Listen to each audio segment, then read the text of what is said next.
Good morning. Welcome to the Backyard Professor videos.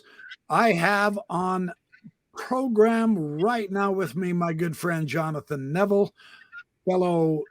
I'm not going to call you an apologist, Jonathan. I see you as something much higher, a scholar. I'm not a scholar. I'm an intellectual. I'm not near your caliber, but I'm interested in the scholarship. So welcome to the show. How are you doing now?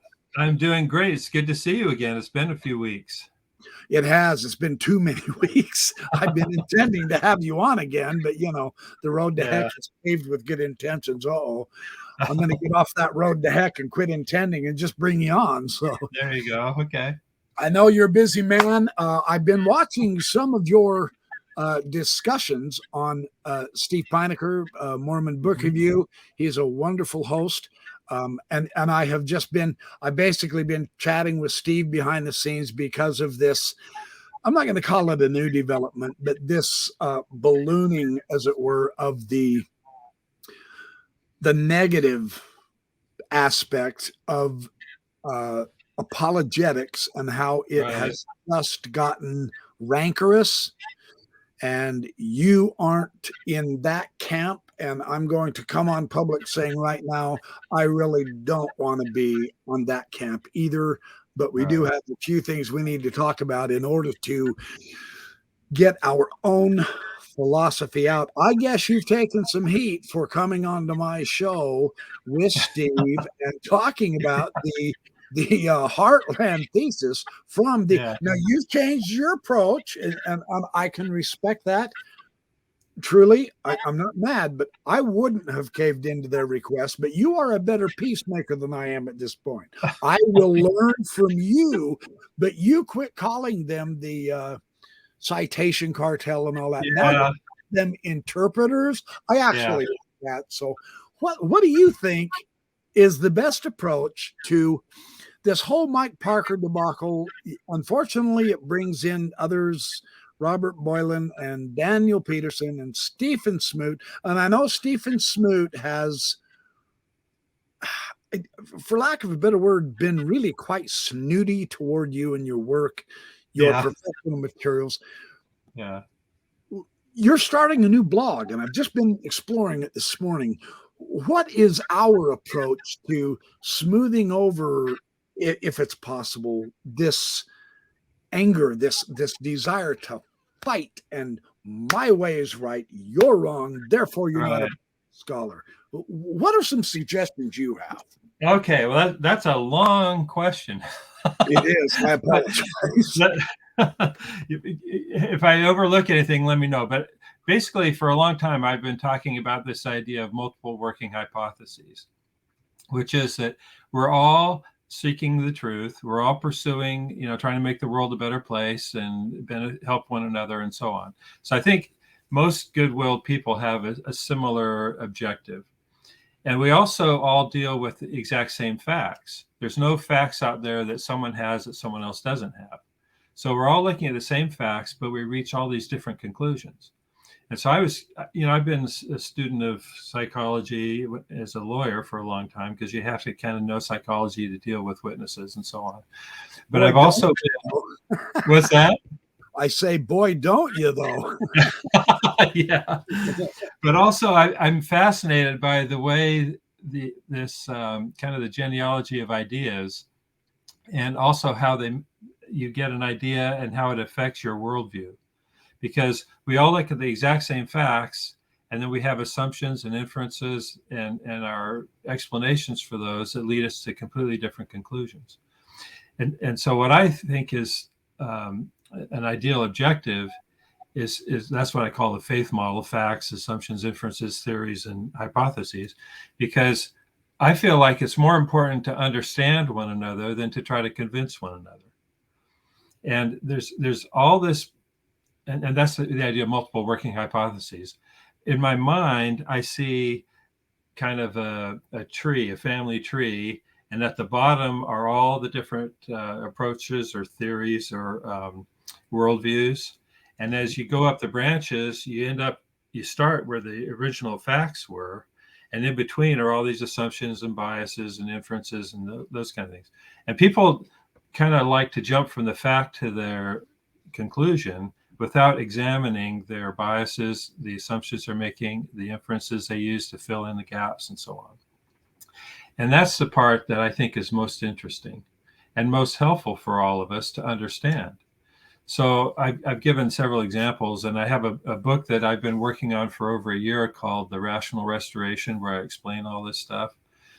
But what happened with this Mike Parker, Peter Pan, Dan Peterson fiasco, it sort of illustrated, I guess, for the entire world to see how ridiculous the approaches of these apologetics has been. And, I give Bill Reel really good credit for having exposed all this. Yeah. And these guys, I had been oblivious to it because I'd seen the Peter Pan blog one time. Someone sent me a link early on, and I read it, and it was so ridiculous. I said, I don't have time to waste on this. And I don't think it would have, I don't think more than 5 people would have read it if Dan Peterson hadn't promoted it so much on his blog. But well, I still didn't, I mean, it was a nothing. It was a ridiculous, to think about the pseudonym he picked was perfect because Peter Pan's the boy who never grows up, and the whole thing was childish. So, and ironically, he made a play of words on Never Never Land, which is a fantasy world where Peter Pan lived. And basically at BYU now, they're teaching the Book of Mormon in a fantasy world. They use that fantasy map. So the whole thing was poorly thought out to begin with. But anyway, so when it blew up with the, the fake so-called apologists that they had invented, and Mike Parker said, I never had anything to do with it. But as we saw from the Bill Reel videos, he went along with it. He didn't try to stop it or anything. And those guys thought it was funny because they keep accusing the Heartlanders of being racist when they're the ones who were racist to come up with that thing in the first place. So I for a long time, as I say, I've been promoting this idea of multiple working hypotheses. And I thought it's finally time for us to have a different approach. And that's this idea of no more contention. That's the new website and blog that I've been doing that you mentioned. And what I've tried to do there is assemble a variety of resources to explain what causes contention, what is contention, and how do you overcome it. And one of the key elements of contention is this idea of anger. And, my problem with all these discussions is I don't ever take any of this stuff personally. I think it's an intellectual discussion. And these guys, though, a lot of these intellectuals really get personally offended. Dan Peterson as an example. But Mike Parker just had a meltdown over this whole thing. And I just, to me, I thought, well, okay, maybe it's too much for these guys. But they complained about me being on your program. They complained about me sending links to Bill Reel's show. And yet they've never invited me on their shows. They don't want their audience to hear from me directly. They only want to hear they want their audience to hear their version of what I'm saying. They never want me to talk. They don't want me to come to their conferences. The Fair Mormon or Fair LDS has never invited me. And yet the Heartlanders have invited their people. And they've let me just say something too, real quick. Yeah. I don't mean to interrupt you, but I have just been looking at your blog, and it is very well done.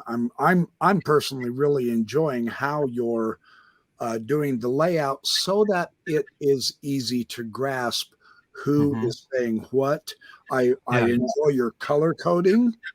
I enjoy your making the comparisons in the different boxes so that we can see this is Jonathan Neville's view. This is Mike Parker's view. This is the apologetic view. This is the church's view, etc. So your blog is very valuable. In fact, what I'm going to do real quick, Jonathan, while you're keeping talking, okay, I am going to, let's see. I've started a new blog. Here's the link, the long-winded announcement. I'm going to do the long-winded announcement. You can still see me and hear me, right? I hear you. Yeah, I see you. Okay, I'm going to share the screen real quick. Because I want to share this simply because I think the approach here has good value. I think this. Are you able to see that yet? I don't see a screen Okay, yet. hold on. We'll put it on the stream. Here we go. Ah, it's coming. This is there it is. Okay. Yeah, this is what it looks like, and I will put a link in the here. This is the one where I'm announcing the new blog.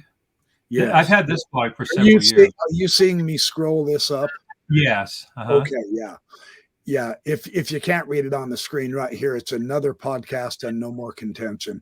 And it's got links, and I love how you've color coded this. Now on this side, you also have ways to subscribe. And what I've loved about this, I like this how to Zion.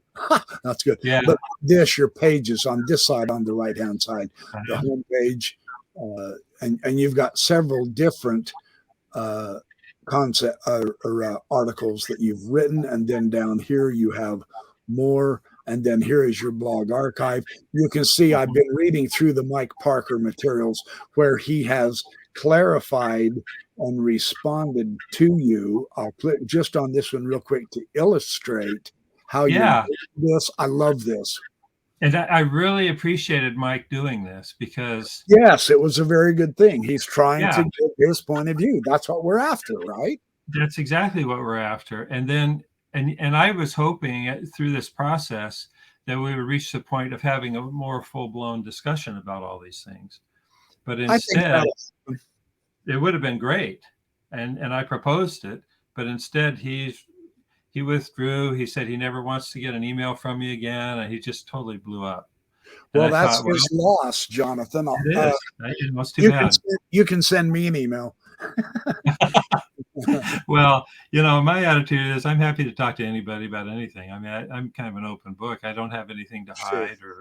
And here's the thing I've noticed too about you, Jonathan. It's obvious just by looking at you and talking to you and hearing your tone of voice and reading your materials that, and I hope I'm not going to offend anybody saying this, but here's my impression. If they want to change the impression, they really need to change their approach to how they're talking and writing and sharing their information. But you don't appear to me to be an angry person at all.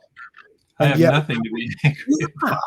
When I read Stephen Smoot or Mike Parker, there's a lot of name calling. There's a lot of mean words against your profession, whether it's lawyer, scholar, author, whatever, blogger.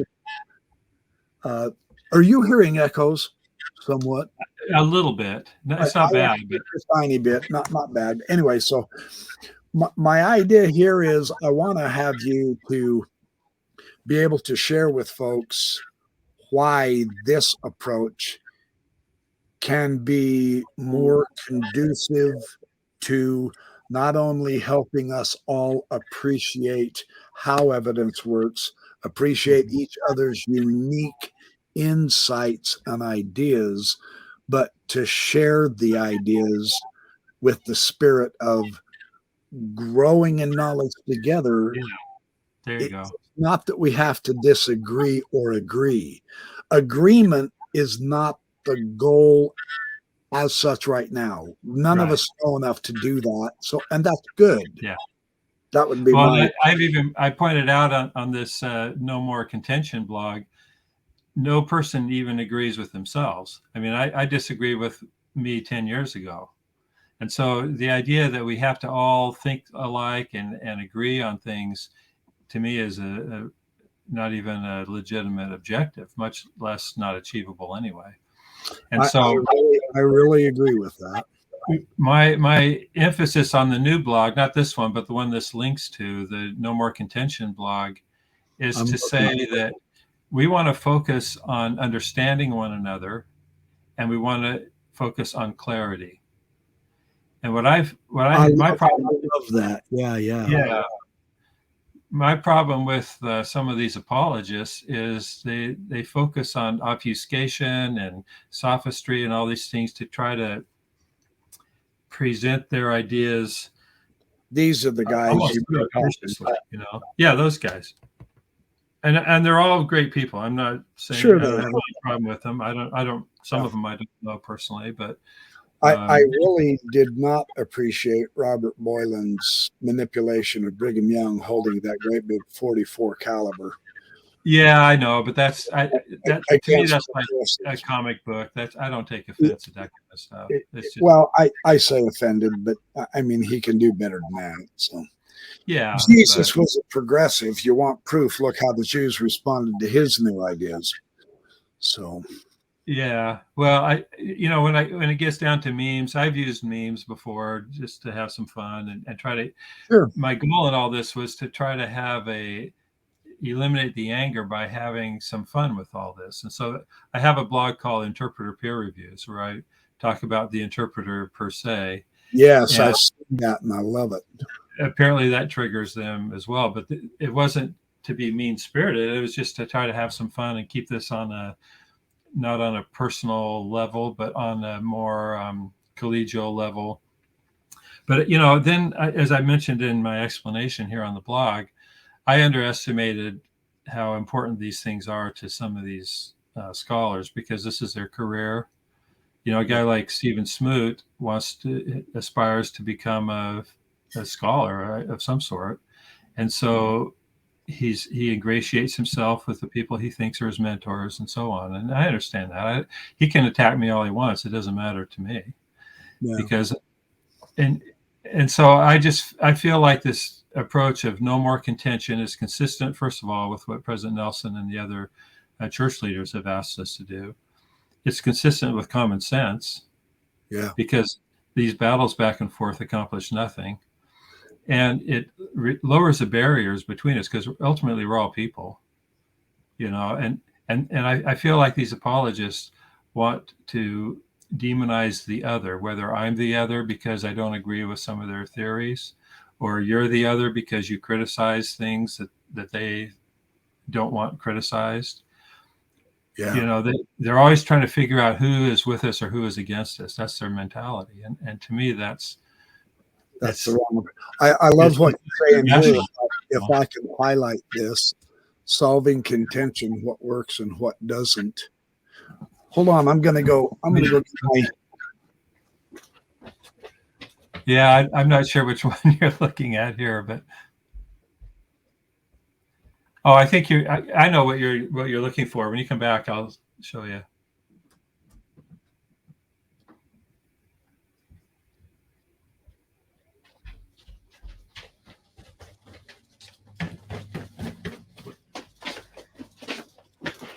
Sorry about the interruption. Thanks to all the audience for being patient with me.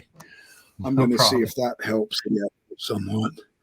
So what you're looking for is on the other blog, the No More Contention blog, I think. Yes, I'm on it. I came to it. Okay, well, the one you're on here is the Book of Mormon Central America blog. So scroll up to the top of this one. Oh, it is, isn't it? Yeah. Just scroll up to the very top of this. Well, you have to go to the homepage. And then there's a link to the... just click on the pictures at the top. Here? Yeah, scroll to the top. Yeah, just where the books are. That'll take you back to there it is. Okay. Now here we go. And No More Contention. That big link is, it says, the big yellow link there. Right there? No, down a little more. Here. There it is. Yes. There it is. That's there. Now can you see it? It should come up here in a second.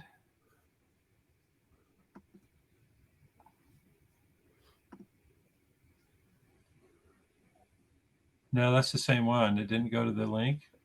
Huh. That's weird. Okay, what I'll do is, whoops. You can just type No More Contention in your browser and it'll go there. Here we go. There it is. Share. And now I'll come back to the streamer. Here we go. Here we go. I knew I'd get it. Here's the blog. There it is. Okay. Now we're talking.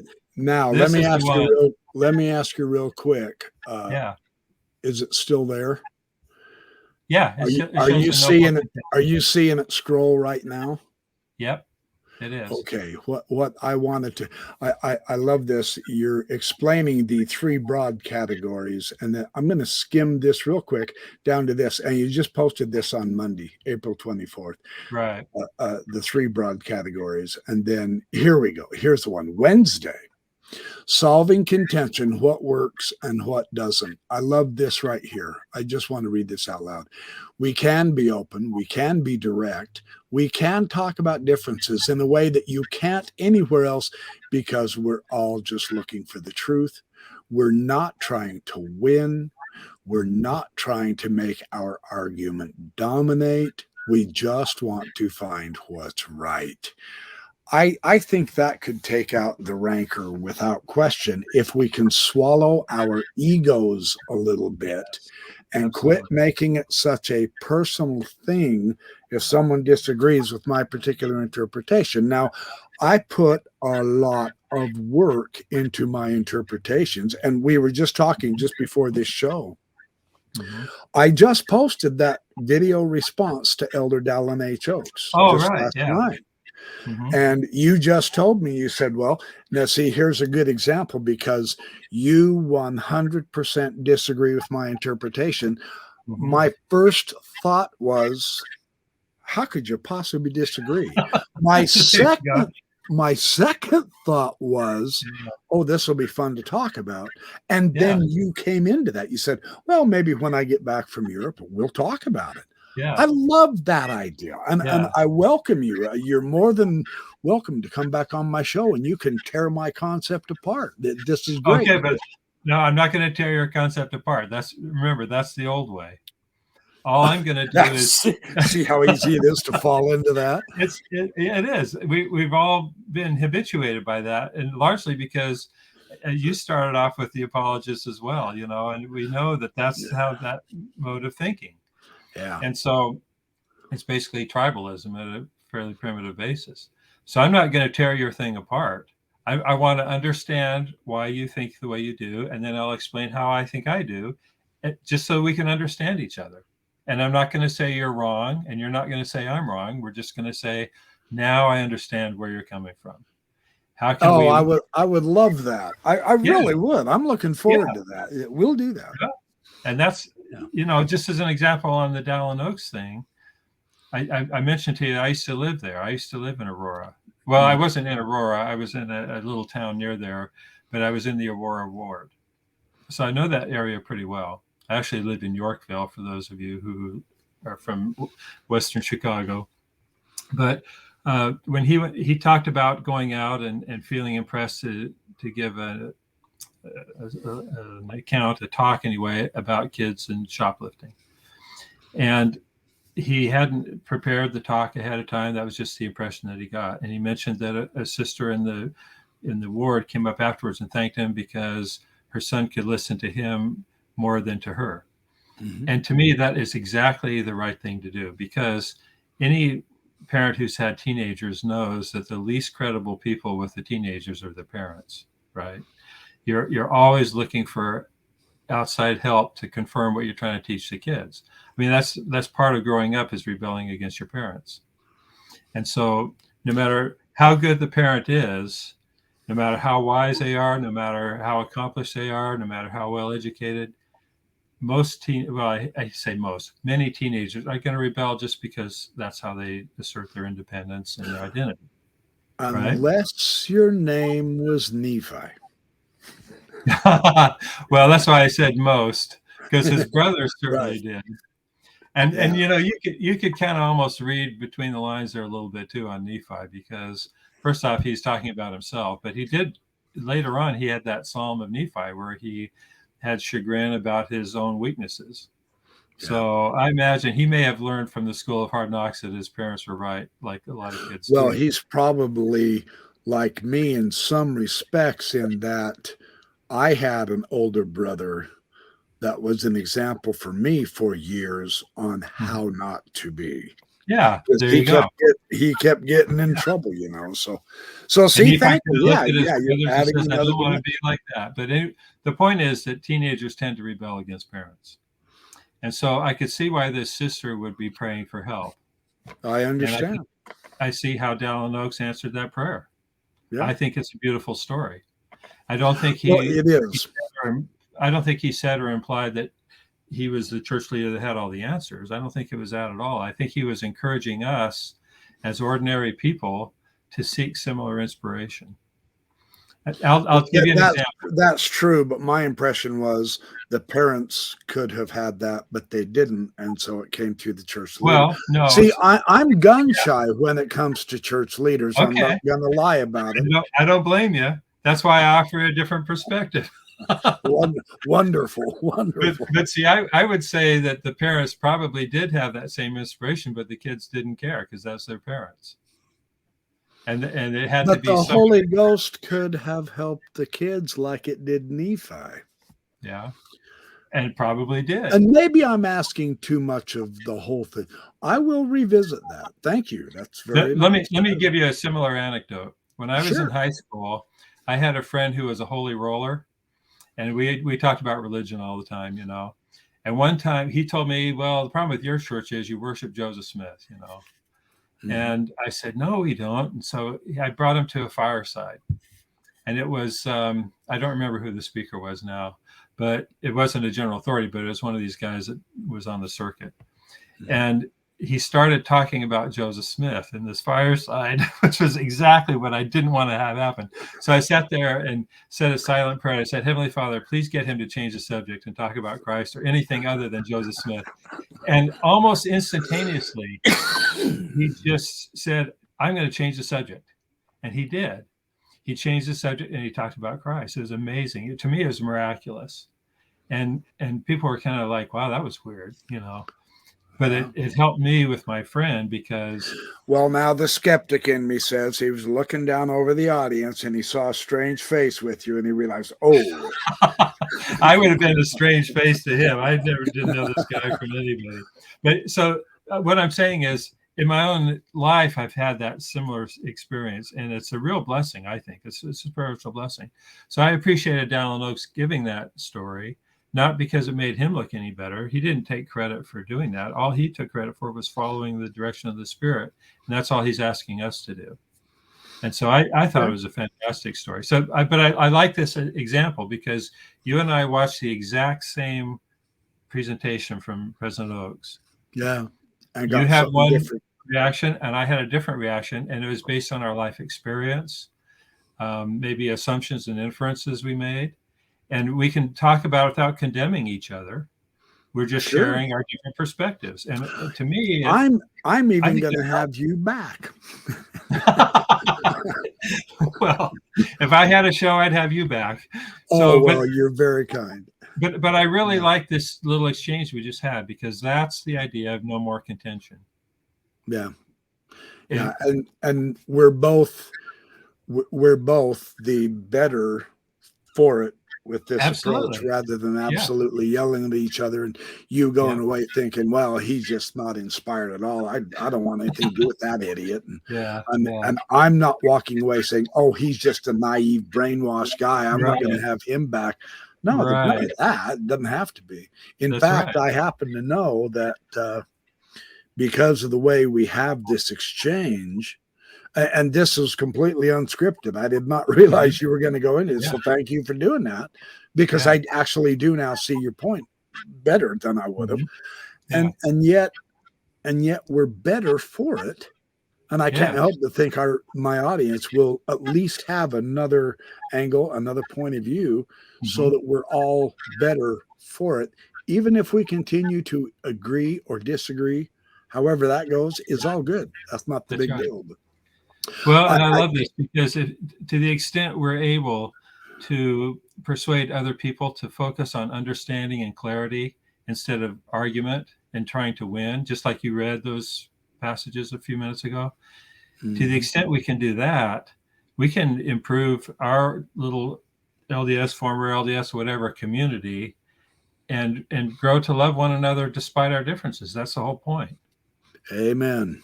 Yeah, I can't disagree with that, brother. And I don't say that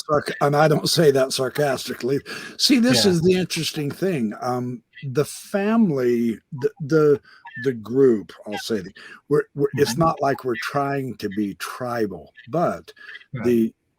it has to expand. We have to all become more inclusive, and maybe that's why so much of us are screaming in anger or whatever. I was shocked when I listened to a John Dallin show that he did a few years back, and he actually expressed, and he's expressing his heart when he expressed, I still love Mormonism. I still love the church.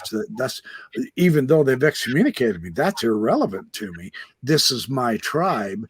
Yeah. I suspect even Bill Reel and Radio Free Mormon and me and even Maven and Mormonish, I'm not trying to speak for any of those guys. Yeah. But what we want is to, one, be taken seriously, two, to work out problems so that others aren't hurt. Yeah. And let's just kind of all go on a picnic together. You bringing the potato salad isn't going to make me mad because I brought the ham and someone else brought the toast, the French bread, and someone else brought, you know what I mean? We all have different things to contribute to the picnic. So to use a corny food analogy, I love food. So. You know, in my presentations, I often show this picture of people at a store. It happened to be a store in New Zealand, but they were just lined up ready to buy stuff at the cash register. And above their heads, I put little graphics that say, this one's an atheist, this one's a Catholic, this one's a Buddhist, this one's a Mormon, whatever, to show that they're all different religions, but they're all cooperating together in society. And that's how we should live. I just can't imagine who thinks it's beneficial to be arguing about these things. Yeah. Another thing that came up as a result of all this Bill Reel, Peter Pan stuff was some people said that they didn't think I should encourage my audience to watch Bill Reel's video. And I thought, well, why not? I mean, that's part of the debate. And they just, particularly the interpreters, they don't want people to know their underbelly and open the curtain on their activities. But I think every member of the church should watch that video because of all the things that it explains. It explains some of the psychology that's been going on among what I call the interpreters. And so the flip side of that too, I would propose, is we're not attempting to turn anybody against the interpreter either, or to denigrate the people involved, but let's move forward and change our approach and method and attitude. And instead of having a we win, you lose, why don't we attempt to make this a dialogue of we all learn together and elevate our discourse. There you go. And our own personal value with that. Yep. Well, and that was Steve Pinnaker's point in that video. It was. He tried to emphasize that because that's the Christian thing to do. He did. We all make mistakes. Let's acknowledge the mistakes and move on.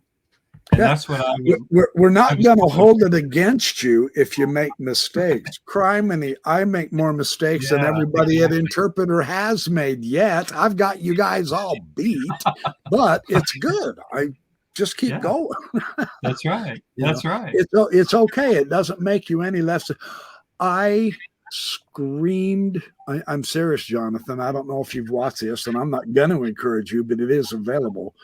I screamed my fool head off in a video against the church during that volleyball incident where it was several months ago. Anyway, a racist comment was made and no one at BYU stopped the guy and it went on. And now there's some issues about whether it really happened or not. But at the time, that boiled my blood so bad.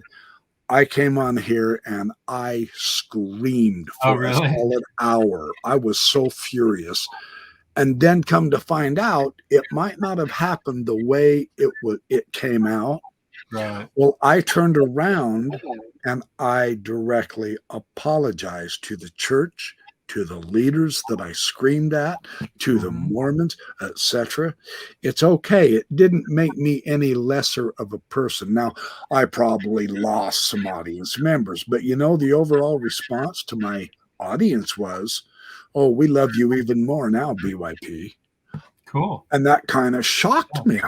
Really? I really made a complete ass of myself yelling like that, it's embarrassing, but it's there. It's it's part of me. I'm passionate about wanting social justice. I'm passionate about wanting everyone to be able to bring their contribution.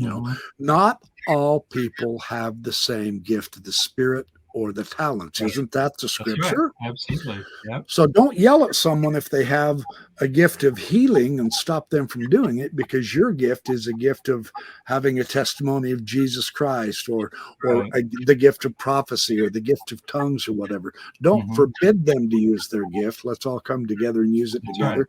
Would that be a fair approach? I think that's what Paul was getting at. Well, and that's the last chapter of Moroni too. He talks about all the different ways the Spirit is manifest. Oh, it sure is. Good point. The hand does not say to the foot, "Hey, you don't look like me. I don't have need of you." Yeah. The liver doesn't tell the eyeball, "Hey, dude, I'm the important one." That's right. Yeah. So even the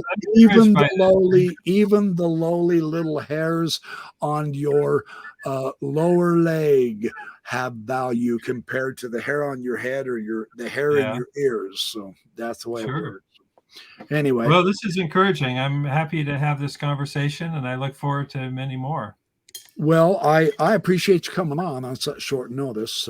I know you got to go, but thank you so much. I appreciate you taking a few minutes. I'm looking very forward to having many more discussions with you and many others.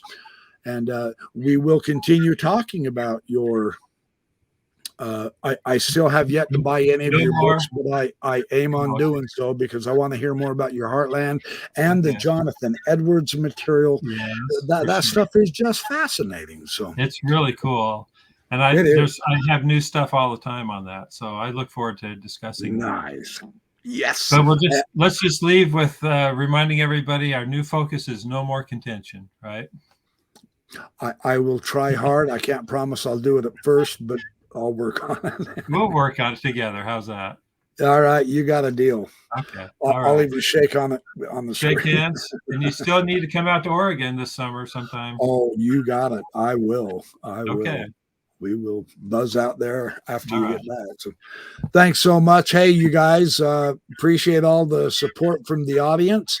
We will be back with much more on the table, with all sorts of fascinating information, especially concerning the Book of Mormon and the geography and the influences and what is and is not possibly accurate.